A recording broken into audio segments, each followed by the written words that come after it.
चुनाव को लेकर बात करी उन्होंने। बड़ा फूहड़ मजाक था। प्रधानमंत्री तो बहुत बड़ा पद होता है। किसी नेता को भी, कोई भी जो सार्वजनिक जीवन में है, उसको भी इस तरह का मजाक शोभा नहीं देता। ये मजाक है ही नहीं, ये फूहड़पन है। आप प्रधान बन जाएं, इसका मतलब ये नहीं कि आप एक अच्छे इंसान बन जाएंगे। पहले आप अच्छे इंसान बनिए। अच्छे इंसान होते तो संवेदनशीलता होती। आप राजनीतिज्ञ हो सकते हो, वोट बटोरने की मशीन हो सकते हो, आप सस्ता मनोरंजन देने वाले एक व्यक्ति भी हो सकते हो, लेकिन आप जन नेता बिल्कुल नहीं हो। क्योंकि जन नेता के मन में एक दिल होता है, वो दिल धड़कता है, लोगों के लिए धड़कता है, आपके भीतर एक संवेदनशीलता होती है। 15, 16, 17, 18 साल के बच्चों की सुसाइड आपको मजाक लगती है? आप आंकड़े देख रहे हो एनसीआरबी के, 34 से 35% जो आत्महत्याएं हुई हैं पिछले 2-3 सालों में, वो नौजवानों की हैं, टीनेजर्स की हैं। शर्म आनी चाहिए। देश के आप प्रधान हो और इस तरह से फुहड़ता करते हो, इतना हल्का मजाक करते हो। और जो हंस रहे थे उन पर भी बड़ा ग्लानि होती है हमें। पता नहीं किस मजबूरी में हंस रहे थे। ठीक है, एक तथाकथित पत्रकार है, अपने आप को स्वघोषित पत्रकार है, उसके आप प्रोग्राम में जाते हो, पुंछ पे आप बोलते नहीं हो, देश में महंगाई पे आप बोलोगे नहीं, इतनी समस्याओं से देश जूझ रहा है उस पे आप बोलोगे नहीं, अदानी पे आप बोलोगे नहीं, चीन पे आप बोलोगे नहीं, और ऐसे हल्के मजाक करोगे जाकर वहां, और फिर अपने आप को आप नेता मानते हो।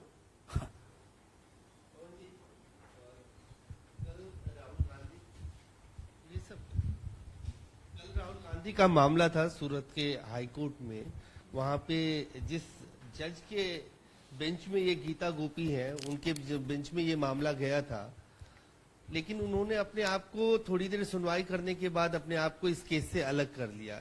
क्या वजह मानते हैं, क्यों उन्होंने अलग किया होगा अपने आप को इस पूरी सुनवाई? इस पे मैं कोई सोच विचार करके कुछ गैस करूं, कुछ इमेजिन करूं, कुछ कल्पना करूं, वो अच्छा नहीं रहेगा। यह सवाल का जवाब तो आपको वही दे सकते हैं जिन्होंने ये किया। उसमें मैं बीच में बोलूं?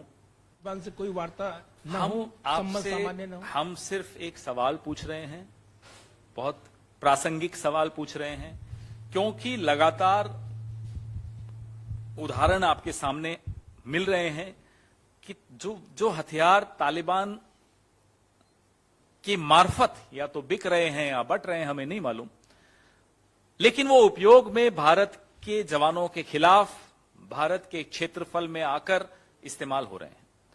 ऐसे में तालिबान से आप ना केवल बातचीत की पहल करना, अपने बजट में 200 करोड़ आवंटित करना, क्या ये सही है, क्या ये उचित है? ये सवाल विपक्ष की हैसियत से हम पूछना चाहते हैं। जवाब दीजिए कि आप तालिबान के सामने क्या यह मुद्दा उठाते हैं कि साहब ये जो कवच भेदी गोलियां हैं या अन्य हथियार हैं जो वहां से आ रहे हैं, सरेआम आते हुए दिख रहे हैं, अंतर्राष्ट्रीय समुदाय ने भी इस पर चिंता व्यक्त की है कि कैसे ये हथियार वहां से निकल कर आ रहे हैं और अलग अलग आतंकी समूहों के हाथों में जा रहे हैं। ऐसे में हमारे जवानों की सुरक्षा, हमारे देश में जो targeted killings Jammu and Kashmir में होती हैं, उन सबको ध्यान में रखते हुए ये सवाल बहुत प्रासंगिक है कि क्या आपने जो विदेश नीति में परिवर्तन किया है, क्या इसका यह सही समय है, या इसके जो पैरामीटर्स हैं, जो फ्रेमवर्क है, जो दायरा है इस संबंध के, जो आपने पहल की है, क्या वो दायरा ठीक है? पवन जी, मेरा पवन जी इधर माइक मेरे पास है भाई साहब। मेरे पास 2 माइक हैं फिर। नहीं तो इसको कहा।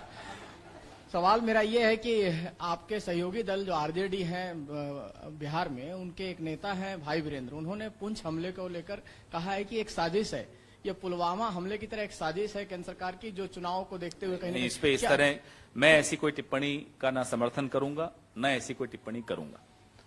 जो हमारे सवाल हैं पुलवामा पर, गवर्नर सत्यपाल मलिक जी ने जो सवाल उठाए हैं या जो खुलासे किए हैं, उन पर है हमारे सवाल कि आरडीएक्स कैसे 10 दिन तक वहां घूमता रहा। ये राज्यपाल जी ने ही खुद पूछा, क्यों नहीं विमान मुहैया कराए गए? 5 विमानों की आवश्यकता थी, क्यों नहीं वो विमान मुहैया कराए गए? डीएसपी देवेंद्र सिंह पे कुछ हमारे सवाल हैं। हमारे जो सवाल हैं वो इससे भिन्न हैं, और वही सवाल इस देश के हर नागरिक के मन में भी हैं, और जो 40 जवान पुलवामा में शहीद हुए थे उनके परिवारजन भी यह सवाल बार बार अब पूछ रहे हैं। तो प्रधानमंत्री को चाहिए, 100वां एपिसोड हो गया शायद मन की बात का, इस पर भी टिप्पणी करनी चाहिए उन्हें, इस पर भी बात करनी चाहिए उन्हें। ये गंभीर विषय है। यस पवन सर, माइक किसके पास है? मेरे पास है sir. 18th round of talks, the commander level talks between India and China has failed once again on Sunday, and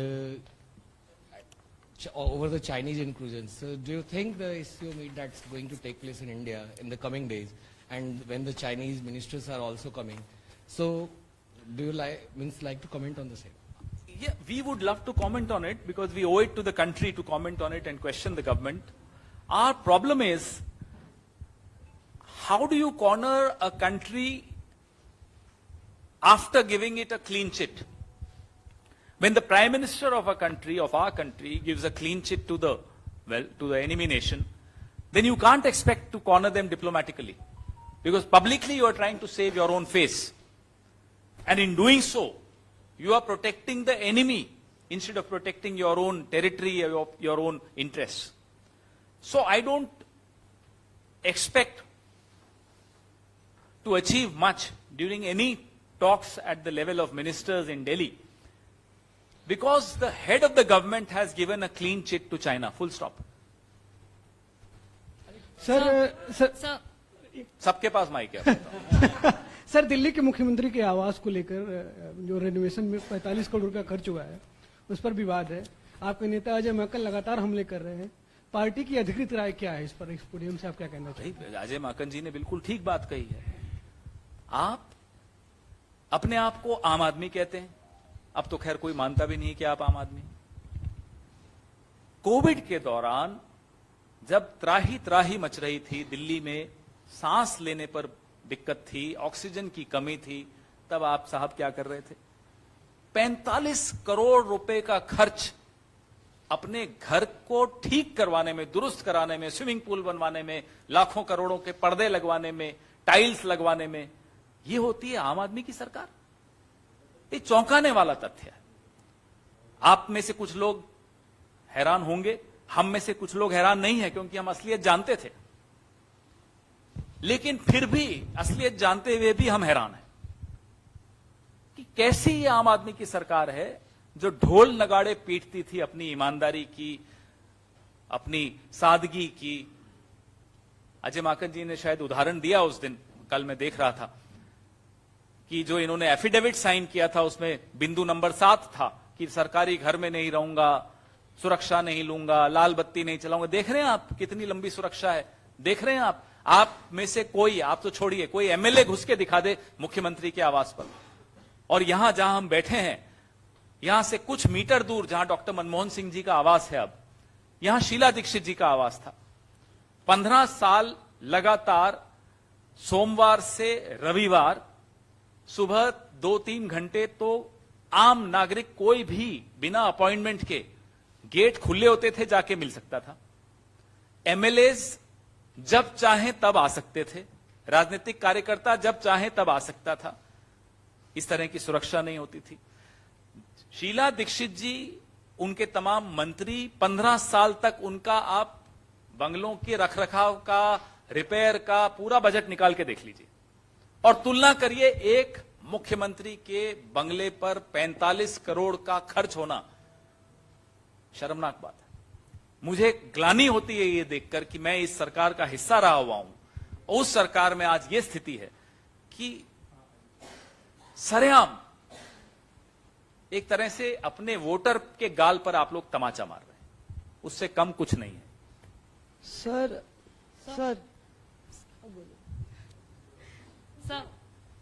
Sir, a 15th century medieval monument has been razed down to build Delhi Jal Board CEO's mansion. A notice has also been served for this. What is your reaction to that? In Delhi only. I'm really unaware of the details. Let me first understand this. I don't want to make any irresponsible comments. So let me please go through this. I promise you I will make a comment on this. Sir, आपके जवाब ने हमारा सवाल भटका दिया। आपकी party में ही लोग good cop bad cop play कर रहे हैं आम आदमी पार्टी के साथ। खरगे साहब फोन करते हैं, आप ये कहते हैं, तो क्या 2024 में आप आम आदमी पार्टी के साथ इतनी धूर्त है तो खड़े नजर नहीं आएंगे? मेरा ये सवाल आपके जवाब पर था। और दूसरा सर, ऑपरेशन कावेरी पर आपकी क्या राय है वो बता दें। खड़गे साहब ने आम आदमी पार्टी को फोन किया, ये एक बहुत स्वस्थ परंपरा है, बहुत अच्छा और सुदृढ़ करने का एक तरीका है आपसी संबंधों को, क्योंकि हमें सबको आपस में संबंध अच्छे रखने चाहिए जिस तरह की लड़ाई हम लड़ रहे हैं। लेकिन इसका अर्थ ये नहीं है कि कोई इस तरह की गलती सामने आए तो उस पर कोई ना बोले। इसमें कोई गुड कॉप बैड कॉप नहीं होता, ये द बोथ कैन को एग्जिस्ट। पवन जी, मेरा सवाल ऑपरेशन कावेरी पे जो आपने कहा, हमारे नेताओं ने, सिद्धरमैया जी ने जब राजधर्म याद दिलाया जयशंकर जी को, तो बहुत ही एरोगेंटली जयशंकर जी ने उन्हें जवाब दिया। लेकिन सिद्धरमैया जी की सलाह का कोई असर हुआ, यह देखकर हमें अच्छा लग रहा। पवन जी, प्रधानमंत्री नरेंद्र मोदी ने कहा कि 70 सालों में आपने सिर्फ 7 एम्स बनाए हैं और उन्होंने 9 सालों में आपसे 2 गुना ज्यादा एम्स बना दिए हैं। स्वास्थ्य के मद्देनजर आपका ढुलमुल रवैया रहा है, क्या कमेंट है आपका? 70 साल में सूरज भी तो शायद पहली बार उगा था 26 मई 2014 को। उससे पहले तो अंधेरा ही था इस देश में। तो अब क्यों आप बार बार इस तरह के सवाल पूछते हो? रोशनी शुरू हुई 26 मई 2014, उससे पहले कुछ था ही नहीं इस देश में। मान लेते हैं प्रधानमंत्री खुश हो जाएं बस। न उससे पहले डीआरडीओ था, न एम्स था, न आईआईटी थे, न आईआईएम थे। जो मोबाइल इस्तेमाल करते हैं प्रधानमंत्री, ये भी उसी वक्त आया 26 मई को पहली बार शायद इस्तेमाल किया होगा उन्होंने। जिस टीवी पर अपनी राजनीति चमकाते हैं वो टीवी भी 26 मई की शाम को ही शुरू हुआ। शपथ जब इन्होंने ली वो पहला कार्यक्रम था टीवी पर। अजीब बातें करते हैं, अब मजाक उड़ाने लगा है इनका। अब जब वो बोलते हैं ना इस तरह से, सब यूं छिप छिप कर तो उनके मंत्री भी हंसते हैं, और जब अकेले में कहीं एयरपोर्ट के लाउंज में इनके मंत्री मिल जाते हैं तो खुलकर हंसते हैं। पहले बोलते हैं भाई मोबाइल बंद है आपका, बोले हाँ बंद है, फिर हंसना शुरू कर देते हैं। ये तो स्थिति है प्रधानमंत्री। अभी 2 दिन पहले मेरे साथ हुआ, नाम नहीं लूंगा, अब ज्यादा डिटेल्स दूंगा तो बेचारे मंत्री की इंक्वायरी और हो जाएगी, मालूम तो पड़ ही जाएगा किस हवाई अड्डे पे कौन मिला था। तो इनका एक मंत्री मिल गया, हमारा साथी भी था इसलिए कह रहा हूं कि अब वो हमारा साथी नहीं है। तो बोले पवन जी मोबाइल ऑफ है। मैंने कहा क्यों? बोले एक बार ऑफ करो। मैंने ऑफ कर दिया। बोले दूसरा मोबाइल भी ऑफ करो। मैंने दूसरा भी ऑफ कर दिया। फिर उन्होंने अपना मोबाइल ऑफ किया। बोले यार तुम कुछ और बोलो इसके खिलाफ। मैंने कहा किसके खिलाफ? इसके खिलाफ। मैंने कहा किसके खिलाफ? बोले वही। मैंने कहा किसके लिए कह रहे हो? गृह मंत्री के लिए कह रहे हो? कहने नहीं वो तो काली है, सफेद वाली। मैंने कहा नहीं उनकी भी अब सफेद हो गई है। तो बोले नहीं दोनों के खिलाफ बोलो। मजाक बना दिया उन्होंने, कुछ काम नहीं करने देते। दिन भर 70 साल 10 मिनट तक वो व्यक्ति जितना बोला, हम तो पिछले 10 साल तक भी इतना नहीं बोल पाए होंगे। 10 मिनट में पूरा निचोड़ उसने बता दिया कि किस कुंठा से पूरा कैबिनेट ग्रस्त है। और हैरानी की बात है, जब उनकी फ्लाइट का, वो स्पेशल फ्लाइट में जा रहे थे, जब उनके लिए तैयार हो गए उनकी स्पेशल फ्लाइट, तो जाते जाते मुझे बोलते हैं चिंता मत करो 2024 में बदलने वाला है। यह स्थिति है आज कैबिनेट की। तो उनकी बातों को आप गंभीरता से क्यों लेते हो जिनकी बातों को उनका अपना मंत्री अब गंभीरता से नहीं लेते? पवन जी इधर।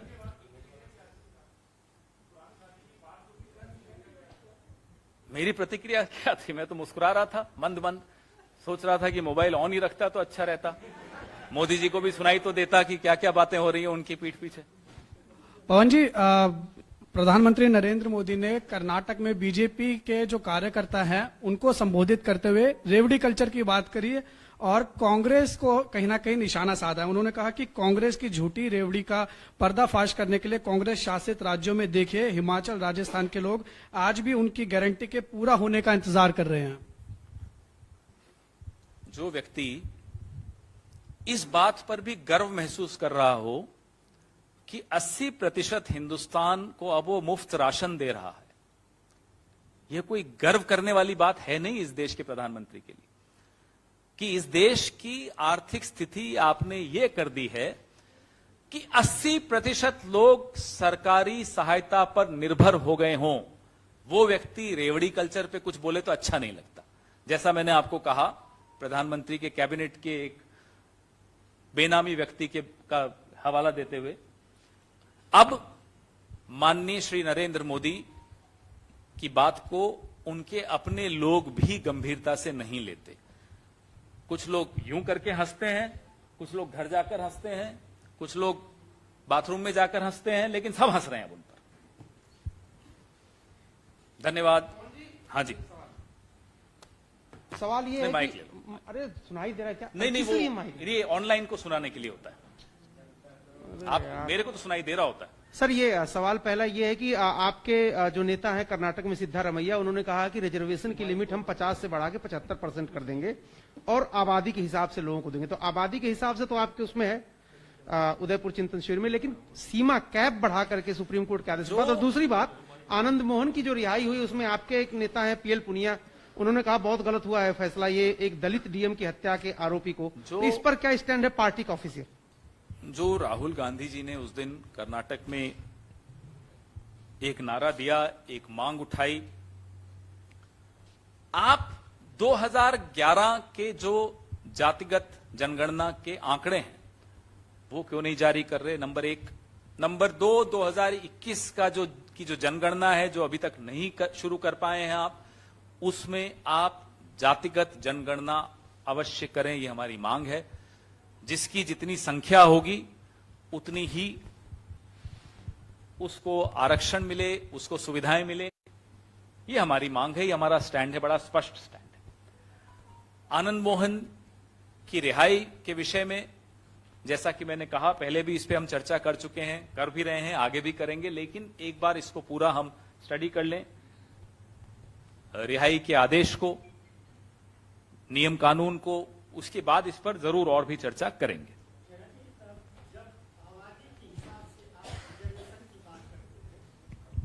तो आधी आबादी जो है महिलाओं का है, तो उसके लिए क्या रिजर्वेशन किया जा सकता है? प्रियंका गांधी जी ने लड़की हूं लड़ सकती हूं का एक नारा दिया पिछले उत्तर प्रदेश चुनाव में।